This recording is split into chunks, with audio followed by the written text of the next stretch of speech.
வந்து எனக்கு எதுவுமே இல்லைன்னு சொல்லிட்டு உள்ளுக்குள்ள யாக நடத்துறவங்க நம்ம வாழ்க்கையில் பார்த்துருக்குறோம்.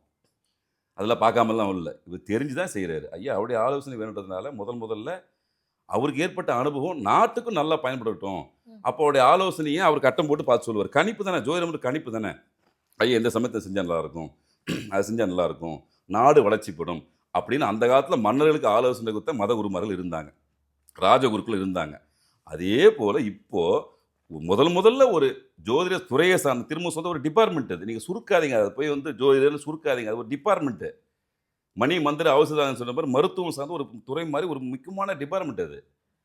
அப்போ அது பாடத்திட்டத்தில் வச்சிருக்கீங்களா இல்லையா, ஜோதிடம் இருக்குதா இல்லையா, அது ஒரு டிகிரி வச்சுருக்கீங்களா இல்லையா, ஏன் அதெல்லாம் அப்போ தேவையில்லாமல் வச்சுருக்கீங்க? எத்தனை தான் நீங்கள் உங்களால் புறந்தள்ள முடியுமா ஆன்மீகத்தை?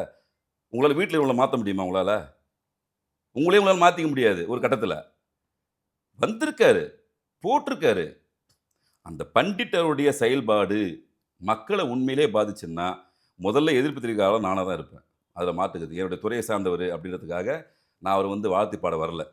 ஆனால் இந்த துறைக்கான ரெகனைஸை இவ்வளோ ஆண்டுகாலம் இல்லாமல் மறைமுகமாக செய்யப்பட்ட விஷயத்தை நீங்கள் நேரடியாக ஆமாம் நான் இதை பயன்படுத்துகிறேன், இதை நாட்டு மக்களுக்கும் பயன்படுத்த உணர்த்தும் விதமாக அவர் இந்த விஷயம் செஞ்சது நான் மனசார உண்மையில் வரவேற்கிறேன்.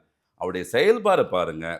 செயல்பாடில் மக்களுக்கு ஏதாவது தீங்கு ஏற்பட்டால் தாராளமாக நீங்கள் கடுமையான விமர்சனம் வைத்து விலக்கிக் கொள்வதில் எந்த மாற்று கருத்தும் கிடையாது. ஆனால் ஆரம்ப புள்ளிலேயே எனக்கு தெரிஞ்சு என்னன்னா வேற ஏதோ ஒரு விஷயத்தை திசை திருப்பத்துக்கு இதை பண்ணுற மாதிரி தெரியுது எனக்கு. இது ஒரு இஷ்யூவாக இந்த சமயத்தில் பேச வேண்டிய விஷயமே இல்லை. எத்தனையோ குழுக்கள் போட்டாங்க போன கவர்மெண்ட்டில்.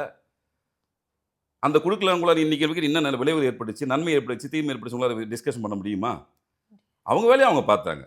நாட்டு நலன் கருதி அவர் போட்டார். ஐயா ஒவ்வொரு டிபார்ட்மெண்ட்லேயும் எக்ஸ்பர்ட் இருக்கட்டும், அவங்களுடைய ஆலோசனை வாங்கி நாட்டை மேம்படுத்தும் சொல்லி அவரும் ஒரு பரந்த உள்ளத்தோடு எல்லாரையும் போட்டு அரவணைச்சு எல்லாருமே உங்களுடைய ஒப்பீனியன் கொடுங்க வாங்குங்க அப்படின்னு சொல்லிட்டு அரசாங்கத்துக்கு பயன்படுத்தினார். அது போன்ற இவர் இப்போ தான் ஃபஸ்ட்டு ஒரு நபரை போட்டிருக்காரு. இப்படி ஒவ்வொரு பார்த்தீங்களா, ரிட்டையர்மெண்ட் ஆன அதிகாரிகளெல்லாம் இப்போ எல்லா கவர்மெண்ட்லேயும் கூட வச்சுருந்தாங்களே அரசு ஆலோசகரா. அப்போ என்ன பண்ணுவீங்க? ஏன் அப்போல்லாம் எதிர்பார்க்கிறீங்க? ஏன் அவர் அன்றைக்கி வந்து ஆன்மீக சார்ந்த விஷயத்தை அவர் கொடுத்துருக்க மாட்டாரா?